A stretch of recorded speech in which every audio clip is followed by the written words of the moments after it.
ఓం సాయిరామ్. సాయి భక్తులందరికీ నమస్కారం అండి. అందరూ ఎలా ఉన్నారు ఫ్రెండ్స్? మన సాయినాథుని దయ వల్ల అందరూ బాగుండాలని మనస్ఫూర్తిగా బాబాని కోరుకుంటూ ఈ వీడియోనైతే స్టార్ట్ చేస్తున్నాను.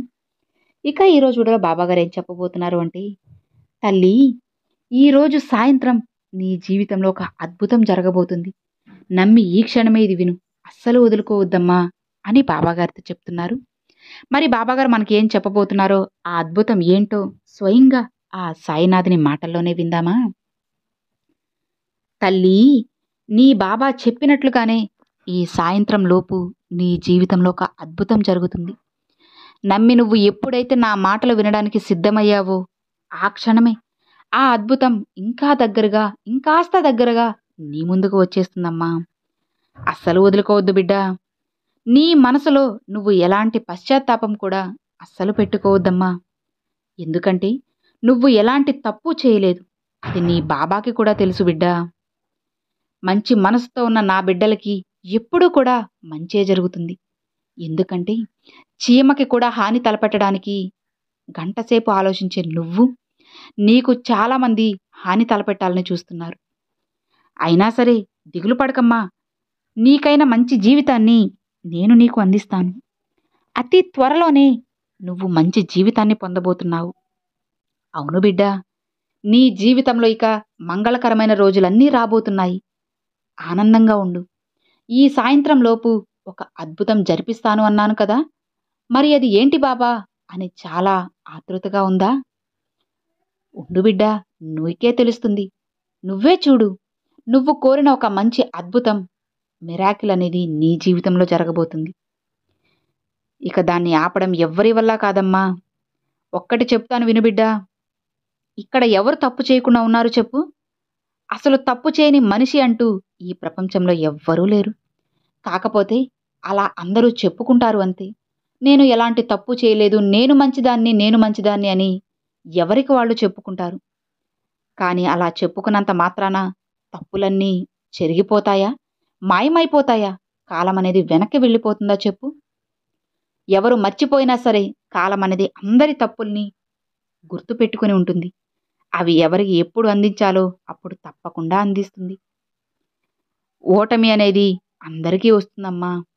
ఓటమి ఎదురైతేనే కదా గెలుపు ఎలా ఉంటుందో నీకు తెలిసేది. దుఃఖం చూడకుండా ఆనందం రావాలి అంటే ఎలా తల్లి? జీవితంలో రెండూ ఉండాలి. అప్పుడే కదా జీవితం అంటే ఏంటో నీకు తెలిసేది. కష్టాలే వచ్చాయి బాబా అని అంటున్నావే కానీ ఇది వరకు నీ జీవితంలో సంతోషాలు కూడా ఉన్నాయి. అవి ఎందుకు తల్లి నువ్వు గుర్తు చేసుకోవడం లేదు చెప్పు? దేవుడంటే ఒక మనిషికి కష్టం సుఖం రెండూ అందిస్తాడమ్మా. అప్పుడే ఆ మనిషికి ఆ భగవంతుడిపై నమ్మకం ఉంటుంది, జీవితంపై ఆశ ఉంటుంది. అలా కాకుండా ఎవ్వరికీ కష్టాలను ఇవ్వకుండా అందరికీ సంతోషాన్నిచ్చి అందరికీ ఎక్కువ ధనాన్ని అందించేస్తే ఎవ్వరికీ లెక్క ఉండదు. ఎవరు కూడా ఎందుకులే, నాకేంటిలే అన్న గర్వంతో ఉంటారు. ఇలా ఉంటే ఎలా చెప్పు తల్లి? అణిగి మణిగి ఉండాలి అంటే కష్ట సుఖాలనేటివి వస్తూ ఉండాలి, పోతూ ఉండాలి. అప్పుడే మనం అణిగి మణిగి ఉంటాం. ఒకరంటే ఒకరికి గౌరవం ఎప్పుడైతే మనం ఇవ్వకుండా ఉంటామో ఆ క్షణం ఆ భగవంతుడు కిందకి తొక్కేస్తాడు. కాబట్టి డబ్బు వచ్చిందని ఎప్పుడు కూడా విర్రవీగకూడదు. అణిగి మణిగి ఉండాలి. ఆ పైవాడు అన్నీ చూస్తుంటాడు కదా.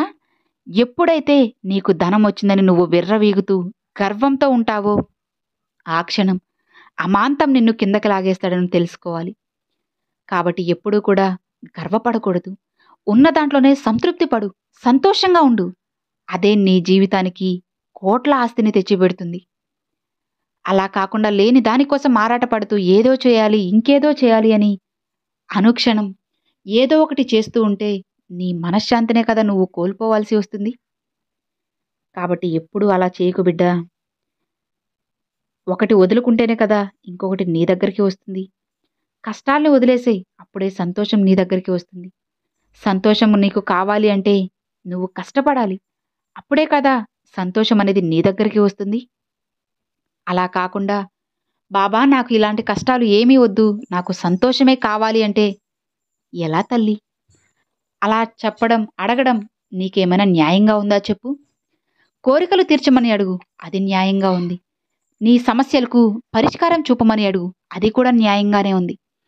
ఇలా కాకుండా నాకు కష్టాలే వద్దు, ఈ జీవితమే వద్దు అంటే అది నీకు న్యాయమైనా చెప్పు? ఇలా అనడం ఏమైనా సవ్యంగా ఉందా? ఒక్కసారి నువ్వే ఆలోచించు. నీకే తెలుస్తుంది. ఏం జరిగినా సరే దైవ నిర్ణయమని భావించు. నా బాబా నాకు మంచే చేస్తారు అని నమ్ము.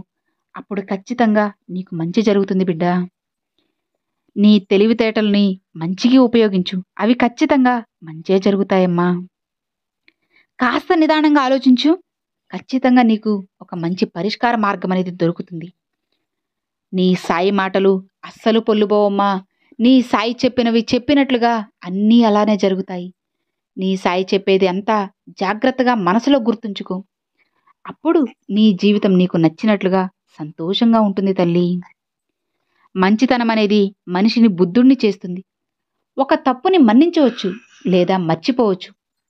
ఎందుకంటే తప్పు అనేది తెలియకుండా చేసేది కాబట్టి. ద్రోహం అనేది అస్సలు మన్నించలేమమ్మా. ఎందుకంటే అది కావాలని చేసేది. ఎప్పుడైనా కానీ తప్పు చేసిన వాళ్ళని మన్నించవచ్చు, కానీ ద్రోహం చేసిన వాళ్ళని మాత్రం అస్సలు మార్చలేము. మన్నించకు తల్లి. ఎందుకంటే ఒక్కసారి వాళ్ళు నీ దగ్గర నేను మారాను, నేను చాలా మంచిగా ఉన్నాను అని నిన్ను నమ్మిస్తారు. కానీ తరువాత మళ్ళీ మునుపటిలా వాళ్ళ పని వాళ్ళు చేసుకుంటూ వెళ్ళిపోతారు. అలా ఉంటే మళ్ళీ నీకే కదా వాళ్ళు కష్టాన్ని తెచ్చిపెడతారు. కాబట్టి ఎప్పుడు కూడా ఒకరిని మార్చాలి అని నిన్ను నువ్వు మార్చుకోవద్దు. నువ్వు నీలానే ఉండు. అప్పుడే కదా నీకు మంచి రోజులు వస్తాయి. అప్పుడే కదా నీ జీవితం నీకు నచ్చినట్లుగా మారుతుంది. ఇక ఏమాత్రం దిగులు పడకమ్మా. సర్వ సుఖాలు అన్నీ నువ్వు అనుభవించబోతున్నావు తల్లి. ఆ రోజులు నీకు వచ్చేశాయి. నీ జీవితాంతం నేను నీకు తోడుగా ఉంటాను కదా. నీ బాబా నీకు తోడు ఉన్నంత వరకు అసలు నువ్వు దేనికైనా దిగులు పడవచ్చా చెప్పు? నువ్వు నీలా మంచిగా ఉండు తల్లి. ఖచ్చితంగా నీకైనా మంచి జీవితం నీ వద్దకు వస్తుంది. సంతోషంగా ఉండు. నీ జీవితంలో ఎన్నో అద్భుతాలు జరగబోతున్నాయి. ఇక నీకు ఆనందమేగా. ఇక ప్రశాంతంగా ఉండు తల్లి. నీ సాయి నీకు తోడు ఉన్నంత వరకు ఎలాంటి దిగులు, భయము, బాధ నీకు అస్సలు అవసరం లేదు. ధైర్యంగా ఉండు అని బాబాగారితో చెప్తున్నారండి. చూశారు కదండి, ఈరోజు బాబాగారు చాలా చక్కని సందేశాన్ని మనందరి ముందుకు తీసుకువచ్చారు. ఈరోజు బాబాగారు పంపించిన ఈ సందేశం విన్న తర్వాత మన మనసుకి ఎంతో సంతోషంగా, అలానే బాధల్లో ఉన్న వాళ్ళందరికీ కాస్త ధైర్యంగా ఓదార్పు మాటలు, ఈ సాయి మాటలు ఇచ్చాయి అని చెప్పి నేను మనస్ఫూర్తిగా అయితే ఆశిస్తున్నాను. నిజమే కదా ఫ్రెండ్స్, బాబాగారు చెప్పిన ప్రతి మాటలు మనసులో ఉంచుకోండి. ఖచ్చితంగా మీ జీవితం అనేది చాలా అద్భుతంగా ఉంటుంది. ఇక మరి చూశారు కదండి, ఈరోజు బాబాగారు పంపించిన ఈ మంచి సందేశం మీ అందరికి నచ్చింది అని అనుకుంటున్నాను.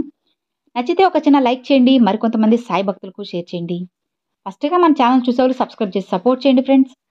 Thanks for watching. ఓం సాయిరామ్.